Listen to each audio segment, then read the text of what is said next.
రాష్ట్రపతి ఎన్నికల్లో డైరెక్ట్‌గా అప్పుడులో అంటే రాష్ట్రపతి ఎన్నికలంటే మన ఎమ్మెల్యేలు వీళ్ళకి కూడా ఉంటది. ఓటు పవర్ ఒక్కొక్కళ్ళకి ఎంతెంతని ఒక్కొక్క రాష్ట్రం కెపాసిటీ దాన్ని బట్టి ఉంటుందన్నమాట. అప్పట్లో ప్రణబ్ ముఖర్జీ కాంగ్రెస్‌ని వ్యతిరేకించేసి జగన్ బయటకొచ్చినటువంటి సందర్భంలో సోనియాని ధిక్కరించి బయటకొచ్చిన సందర్భంలో ప్రణబ్ ముఖర్జీ రాష్ట్రపతి అభ్యర్థిగా కాంగ్రెస్ తరపున ప్రచారం ముందుకొచ్చారు. ఆయన జగన్ సహాయం అడిగారు. జగన్ ఆయనకి మద్దతు ప్రకటించారు. ఆ టైంలో ప్రణబ్ ముఖర్జీకి ఓటేయడానికి అంటే తను జైల్లో ఉన్నాడు జగన్.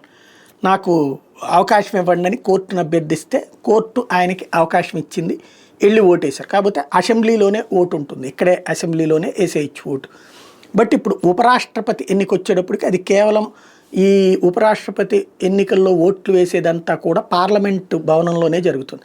ఎందుకంటే లోక్సభ రాజ్యసభ సభ్యులే అక్కడ ఎలక్టోరల్ కాలేజీ కింద ఉంటారు.